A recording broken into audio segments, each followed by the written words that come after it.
What's happening, Rivian community? This week has been absolutely massive for Rivian news, and I mean that in the best way possible. We're talking factory shutdowns that actually signal incredible progress, a mysterious micromobility project that's finally ready to show its face, patent filings that reveal some seriously clever engineering solutions, and a groundbreaking ceremony that marks the beginning of Rivian's true global expansion. If you've been waiting for signs that Rivian is moving from startup to serious automotive player, well, buckle up, because this week delivered on all fronts. Let's get into everything you need to know. So here's the headline that might have caught you off guard if you weren't paying close attention to Rivian's strategic moves over the past few months. On September 15th, Rivian made the decision to temporarily shut down their production line at the Normal, Illinois facility. Now, before anyone starts panicking or jumping to conclusions about production troubles, let me give you the full context here, because this is actually one of the most exciting developments we've seen in a while. This isn't some emergency stoppage or a sign of problems. This is a carefully planned 3-week retooling period, with production scheduled to fire back up in early October. And if you've been following Rivian's investor calls and leadership commentary over recent months, this shouldn't come as a complete surprise. The executive team has been dropping hints about this move for a while now, preparing shareholders and the community for exactly this moment. Here's what makes this particularly interesting, though. This isn't the first time Rivian has executed a strategic shutdown like this. About a year ago, they did something similar, pausing production to make critical upgrades and improvements to their manufacturing processes. But this time around, the stakes are higher and the implications are far more significant. Everything we're seeing points to one major objective: getting the Normal factory ready for R2 production. And let me tell you, this is huge. Rivian has been systematically expanding the Normal site, building brand new facilities specifically dedicated to R2 manufacturing, while simultaneously upgrading and optimizing the original plant for greater efficiency and throughput.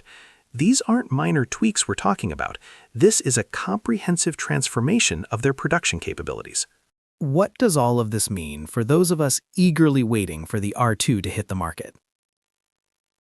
It means we're getting close, really close. We're talking less than a year away from consumer delivery close. The timeline is accelerating, and this factory retooling is one of the final major pieces falling into place before Rivian can start cranking out R2 vehicles at scale. The next milestone we should all be watching for is the launch of the online configurator. That's typically when things get real for reservation holders, because you'll finally be able to customize your R2, select your options, see real pricing breakdowns, and start making concrete decisions about your build. At the very least, we should expect much more detailed information about specifications, features, pricing tiers, and delivery timelines when R2 officially launches. The anticipation has been building for so long, and we're finally entering the home stretch. Now, shifting gears to something completely different, but equally intriguing.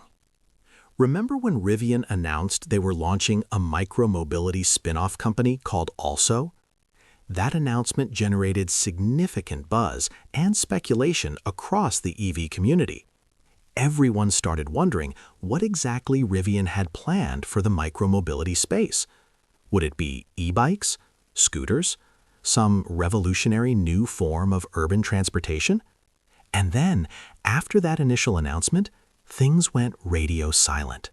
We got a few cryptic social media posts from the Also brand that teased us with mysterious imagery and vague hints, but honestly, they told us almost nothing concrete. For months, we've been left guessing, piecing together clues, and speculating about what they've been building behind closed doors at their design and engineering facility. But here's the exciting part. The wait is almost over, because we finally have a firm date. Mark your calendars, set your reminders, clear your schedule for October 22nd. Because that's when Also will be officially unveiling their flagship product to the world. The teaser content they've released recently gives us some pretty strong hints about what to expect. In the promotional material, we see someone riding what appears to be an invisible bike, which is obviously a creative way to build anticipation without fully revealing the product. But when you combine that visual teaser with recent comments from R.J. Scaringe himself on Daniel Tash's podcast, where he discussed working on an e-bike project, the pieces start coming together pretty clearly. I think it's safe to say, with a high degree of confidence, that the first product from Also will indeed be an electric bicycle. What makes this even more interesting is how Also has been hinting at incorporating signature Rivian design language into their products. This isn't going to be some generic e-bike with a Rivian logo slapped on it. They're taking the time to infuse authentic Rivian DNA into the design.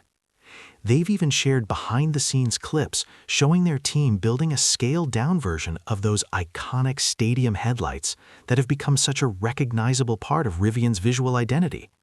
Imagine seeing those distinctive light elements integrated into an e-bike design. That attention to brand cohesion and design continuity is exactly what sets premium brands apart from the competition. So make absolutely sure you're subscribed here, because I'll be covering all the details, specifications, pricing, and availability information as soon as Also drops their big reveal on October 22nd. This could be the beginning of something really special in the micromobility space. Speaking of exciting reveals and new information, we've got some fresh patent discoveries to dig into, and these come courtesy of the always excellent research from Hilby, who continues to uncover fascinating details about Rivian's future plans. This week, we're looking at 3 distinct patents, one that reveals an entirely new product coming to the Rivian ecosystem, another that's going to make current camp kitchen owners very happy, and a third that essentially confirms a design choice we've been speculating about for the R2. The first patent shows a collaboration between Rivian and Dometic, the well-known manufacturer of portable cooling solutions, to create a Rivian-branded cooler. Now here's what's particularly interesting about this. The cooler isn't just some concept or far-future product. It's already available on Dometic's website right now. According to the official product description, this is a highly efficient and lightweight icebox engineered to keep ice frozen for several days, even in challenging conditions. It's constructed with thick refrigeration-grade foam insulation and features a unique labyrinth seal design that maximizes thermal performance and minimizes heat transfer. For Rivian owners who are serious about adventure and outdoor experiences, this is exactly the kind of gear that makes sense. Well, we can reasonably expect this cooler show up in Rivian's official gear shop relatively soon.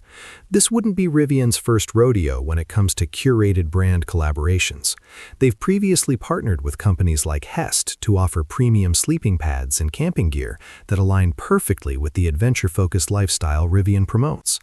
As Rivian continues expanding its ecosystem of adventure-oriented products and accessories, partnerships like this one with Dometic make perfect sense. It's about creating a complete outdoor experience, not just selling vehicles.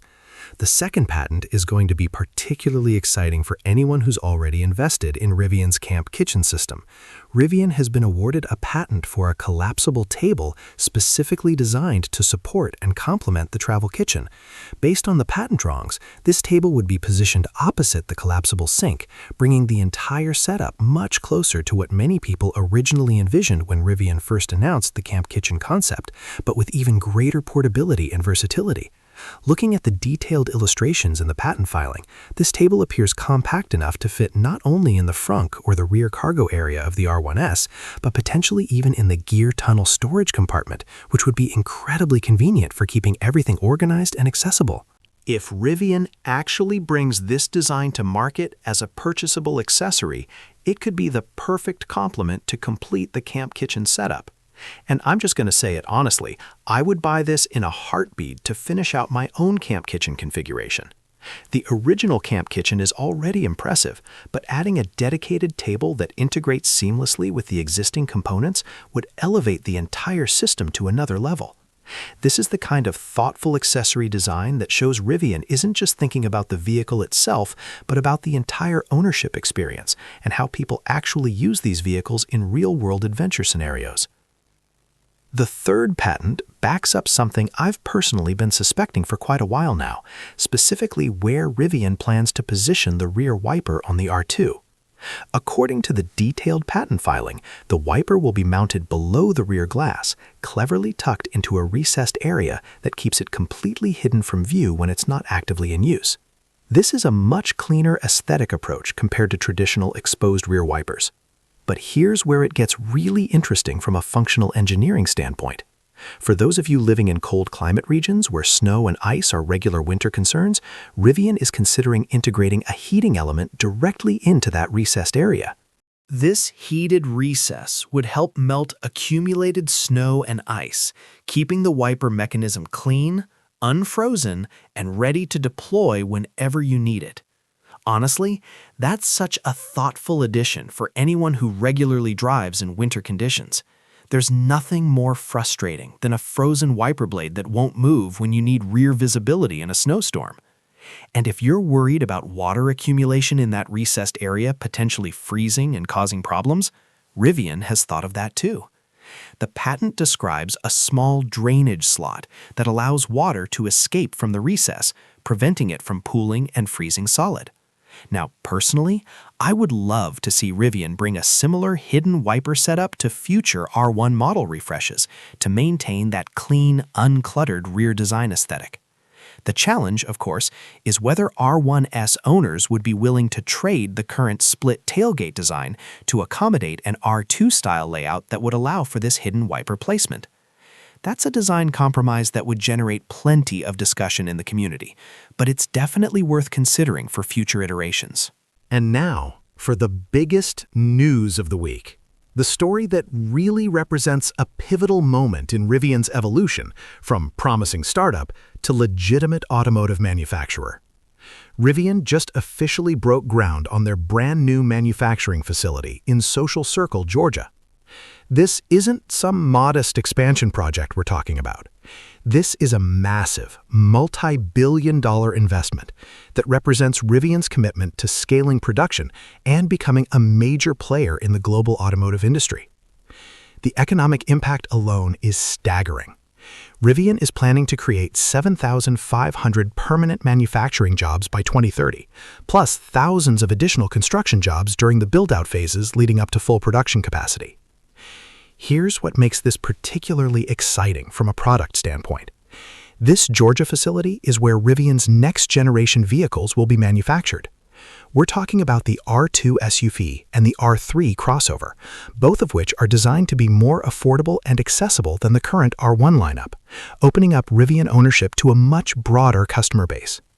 Production at the Georgia plant is scheduled to begin in 2028, which might seem far off, but in automotive manufacturing timelines, that's actually moving quite quickly. Once both construction phases are fully complete and the facility reaches maximum production capacity, this plant will be capable of producing up to 400,000 vehicles annually. Let that number sink in for a moment. That's not just significant for Rivian as a company. That's a transformative level of production capacity that positions Rivian to compete seriously with established automotive manufacturers. This isn't just about domestic production either. This Georgia facility represents a cornerstone of Rivian's strategy for international expansion and establishing themselves as a global brand. R.J. Scaringe himself has described this project as fundamental to Rivian's global future, and Georgia state leaders are already talking about the tremendous benefits this will bring to local communities, small businesses, and the regional economy. What I find particularly on brand for Rivian is that they're even incorporating trails and green space into the facility design, staying true to their mission of preserving and protecting the natural environment, even as they build major industrial infrastructure. R2 is coming. Global expansion is happening. This isn't speculation or hopeful thinking anymore. This groundbreaking ceremony could very well go down in history as one of Rivian's most pivotal moments. The day they took a definitive step from being a startup with potential to becoming a serious, scaled automotive manufacturer building the future of sustainable transportation. This is a day worth remembering, a day that Rivian supporters and reservation holders will look back on as the moment everything started becoming real. So let me ask you this. Does this groundbreaking ceremony mark the true beginning of Rivian becoming a genuine global leader in the electric vehicle space? Or do they still have significant hurdles to overcome and more to prove before earning that status? Honestly, I think it's probably a little bit of both. They've made incredible progress, but the road ahead still requires flawless execution, meeting production targets, maintaining quality, and delivering on all these promises. But if this week's news tells us anything, it's that Rivian is absolutely moving in the right direction with serious momentum. So, that wraps up everything major from this week in Rivian news. If you found this update valuable and informative, do me a favor and hit that like button. Make sure you're subscribed to the channel and turn on those notifications so you never miss future updates as this story continues developing. Also, I've recently launched a new website where I post more in-depth Rivian analysis, detailed breakdowns, and blog content that goes even deeper than these video updates. Make sure to check it out and bookmark it for regular visits. Thanks so much for watching, and always remember, adventure is out there waiting for you.